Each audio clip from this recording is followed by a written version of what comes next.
তোমরা সবাই কেমন আছো? আশা করি সবাই ভালো আছো।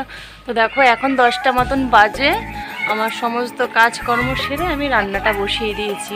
তো চলো কি রান্না করছি দেখা। তো এখানে আমি দেখো একটা বেগুন পুড়িয়ে নিয়েছি, আর এখানে আমি সেদ্ধ ভাত বসিয়েছি, মানে আলু সিদ্ধ আর বেগুন পোড়া দিয়ে আজকে সকালের টিফিনটা হয়ে যাবে। সকালে টিফিন বলতে না, সকালে আর কি জলখাবারটা হয়ে যাবে। তো সকালে চা বিস্কুট খাওয়া হয়ে গেছে, তো তুহিত যাবে স্কুলে, ওই জন্য আজকে আর কি ভাতটা আমি বসিয়ে দিয়েছি। তো এদিকে বেগুন পোড়াটা আমার হয়ে গেছে, এদিকে তুহিত দেখো রেগে গেছে। রাগ হয়েছে কেন? রাগ হয়েছে কেন? এক্ষুনি হয়ে গেছে, দিচ্ছি। তো তুহিতের আজকে খুব খিদে পেয়েছে, কেন জানো?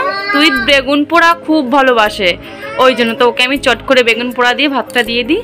তো সঙ্গে থাকো।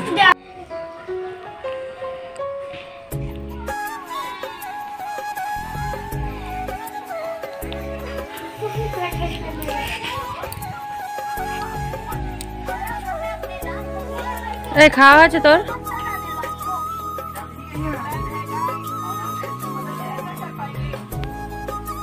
আমার তুহিতের খাওয়া দাওয়া কমপ্লিট হয়ে গেছে। এদিকে আমি জামা কাপড় কটা কেটেছি।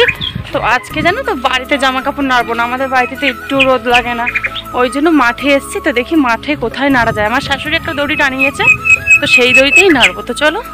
তো দেখো ওইখানে দড়িটা টানিয়েছে, কি সুন্দর রোদ, আর আমাদের বাড়িতে জামা কাপড় একটুও শোকায় না, প্রচণ্ড প্রবলেম। এগুলো আমি এখন উঠোনে ঝাঁটাটা থুয়ে সেইগুলো আমি উবুর দিয়ে দেবো।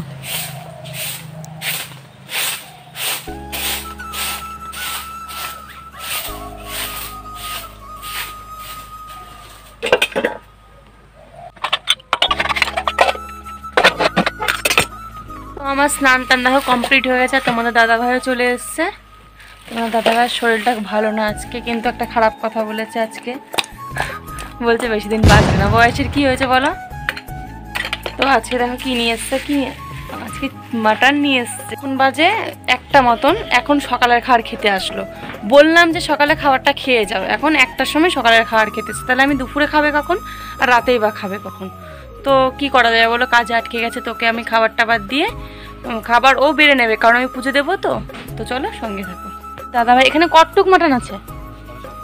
তো 750 মতন মাটন নিয়ে এসছে তোমাদের দাদাভাই, কারণ সবাই যেন ওর হাতের আর কি, হাতের জন্য আর কি ডাক্তার বলেছে বেশি আর কি খাসির স্যুপ খেতে, তো খাসির মাংস খেতে, ডিম দুধ এসব ইত্যাদি খেতে বলেছে। ওই জন্য মানে আমাদের ঘন ঘনই একটু মাটনটা বেশি বেশি করেই হচ্ছে। তো জানো তো তোমাদের দাদাভাইয়ের সামনে খারাপ কিছু ঘটে গেছে। দেখো আমাদের দোকানের সামনে একটা তার ঝুলানো ছিল, সেই তারটা কেউ হয়তো ছিঁড়ে যাচ্ছে কিংবা ছিঁড়ে গেছে, সেখানে জানো তো পাইস থেকে বেরোনোর সময় শর্ট খেয়েছে।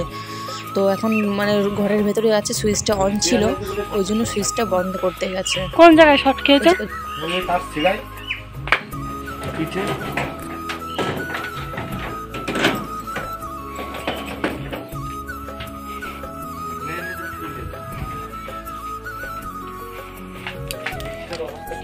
দেখো আমি রান্নাঘরে চলে এসেছি রান্না করার জন্য।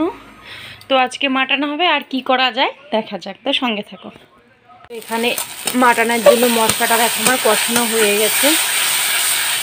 তো সব কিছু আমি ক্যামেরায় করতে পারলাম না, আমার আজকে অনেক দেরি হয়ে গেছে। তো এখানে মশলাতে তেল ছেড়ে দিচ্ছি। তো এখন আমি মাটনটা এর মধ্যে দিয়ে দেবো। তো চলো সঙ্গে থাকো।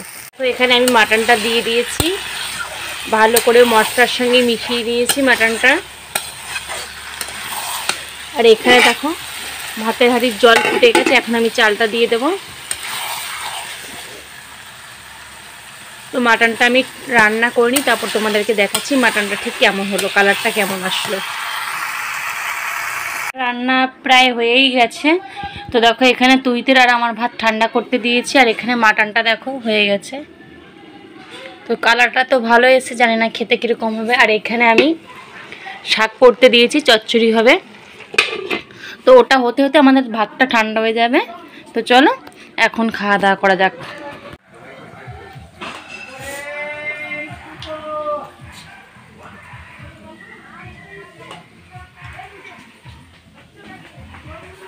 কি আছে বৌদি?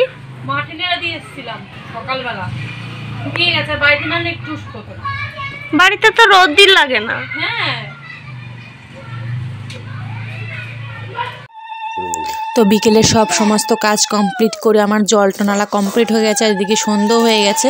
তো আমি সন্ধ্যেটা দিয়ে নিচ্ছি। সন্ধ্যে দেওয়ার পরে তো তুহিতের কালকে অঙ্ক পরীক্ষা আছে, তুহিতকে একটু পড়াতে বসতে হবে, কারণ যাতে ওর পরীক্ষাটা ভালো হয়। ও তো যদি আমি বই নিয়ে না বসে তাহলে তো বই নিয়ে বসবে না, ওই জন্য তাড়াতাড়ি করে সন্ধ্যেটা দিয়ে নিই। তারপর সন্ধ্যেটা দিয়ে তুহিতকে নিয়ে আমি একটু বসবো, ওকে কটা হোমওয়ার্ক দেবো করতে, কারণ কালকে ওর অঙ্ক পরীক্ষা।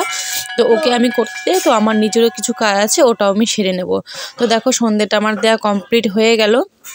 তো ঠাকুর প্রণামটা করে দেখবো তুহিত কোথায় আছে। ও তো এখন সন্ধ্যে হয়ে গেছে, এখন তো আমার ধারে কাছেও আসবে না, জানে পড়তে বসতে হবে। তো আমার কটা জামা কাপড় আছে যেগুলো আমি আর কি কেচে দিয়েছিলাম, সেগুলো আমি চেয়ারের পরেই রেখেছি, ওগুলো আমাকে এখন ভাঁজ করতে হবে। তো ওগুলো যদি আমি রেখে দিই না, আমার পরে আর ভাঁজ করতে ইচ্ছা করবে না। তো সন্ধ্যে দেওয়া কমপ্লিট হয়ে গেছে, এগুলো আমি ভাঁজ করে নিই, তারপর দেখবো বদমাসটা কোথায় গেছে। তো বদমাসটা চলেই এসছে ঘরে। বদমাসটাকে বললাম, নে বইটা নিয়ে সামনে বস, আমি তোকে পরিয়ে দেবো। তো জামা কাপড়গুলো ভাঁজ করে নিই, তারপর আমি তুহিতকে নিয়ে একটু বসবো।